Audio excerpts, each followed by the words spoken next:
everybody, and welcome back to the SUV Properties Podcast. My name is Caden Stanley, and I'm joined by my broker, Melanie Eden. And today, we're going to talk a little bit about plumbing. We decided to go with this topic because currently it is 0 degrees outside, but yesterday with wind chill, it was about negative 30 degrees here in Wisconsin.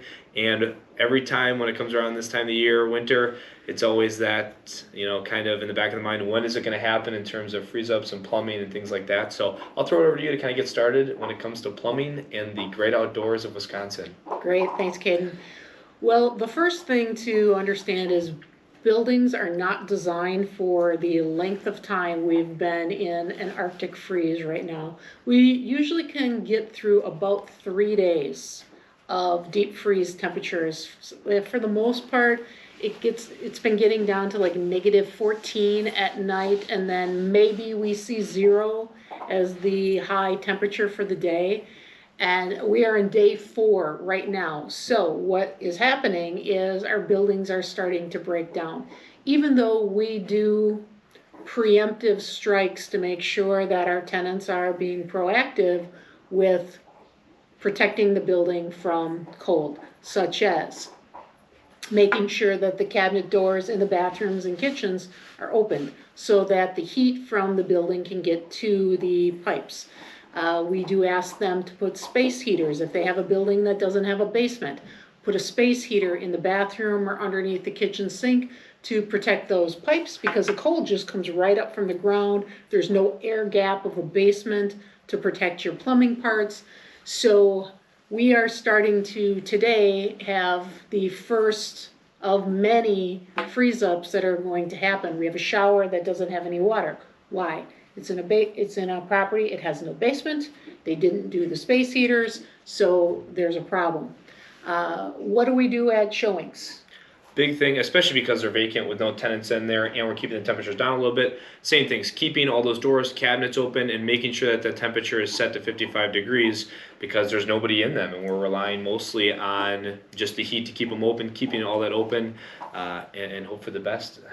Right. The other thing we do is at any of the rental properties that we have is we disconnect all exterior plumbing. I know everybody wants to run a pool in the summer. Well, yeah, that's great, except they don't shut the water off in the winter, so we don't have any exterior spigots on the house, because guess what happens during our 10-day stretch every single winter? Those plumbing parts pop because nobody turned off the water. And we manage about 500 properties. We can't get around to all 500 properties to turn off the water, so we just eliminate it up front so that we don't have those problems. You can also do heat tape, where if the temperature drops below a certain level, then the heat tape actually starts working to protect your plumbing. Other thing to do is you could leave your water running a pencil thin trickle, particularly if you're in a building that has your kitchen plumbing pipes on an exterior wall, your bathroom plumbing pipes on an exterior wall.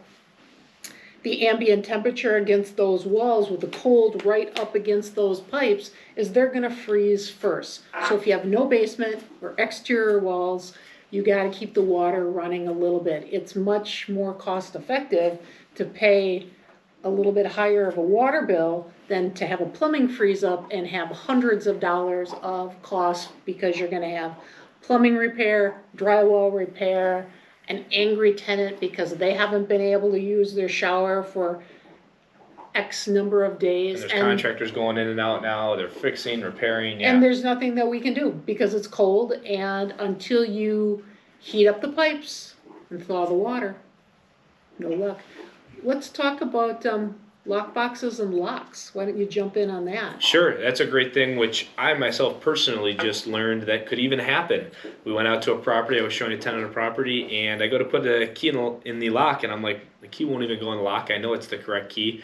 And so talking a little bit about that, and experience from Melanie has learned as well, when people are plowing or snow blowing, throwing snow and things like that, sometimes it can get thrown into either the deadbolt or the actual entrance where the key goes in. Even just the snow falling can get in there. Can go in there. And with these extreme temperatures, it gets in there, it freezes and expands, and now all of a sudden you can't get into your property because you can't get the key in there.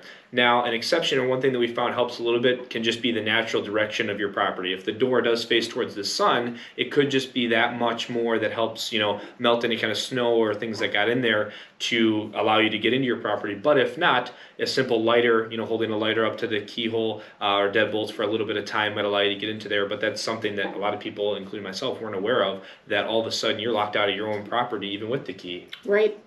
Also, your lock boxes freeze up as well, because whether it's the snowfall or snow removal, that gets blown into the lockbox, same problem happens, everything expands, mechanisms don't work anymore, and you're again frozen out of your property because you can't even get into the lockbox. So maybe paying attention to your property, depending on where the sun hits the doors. Yeah. Maybe you have your lockbox on that door so you're able to get in. That's not a fail-safe by any means, nor are you going to remember which angle the sun comes in at, but maybe take spare keys. If you're going to do a showing and you're not sure that the lockbox is going to be accessible, take spare keys with you when you go, because you may not be able to get in. So, heat tape, keep your water running, keep the cabinet doors open, ask your tenants to put in space heaters, carry a lighter with you to thaw locks, bring extra sets of keys. This is what you do in a deep freeze when it comes to plumbing. Thanks, guys, for watching. We appreciate it. If you guys like what you're seeing, go to our YouTube. I'll have a link at the end of this video, or you can scroll on. It'll have all of our other recent videos coming out here. We post frequently, whether it's on here, Facebook, Instagram. We're always posting about real estate, podcasts, anything related to real estate, just trying to share the knowledge that we know, mostly Melanie knows, of real estate and things like that and property management, so we can save you guys a little bit of headache. We appreciate it. We'll see you guys in the next episode.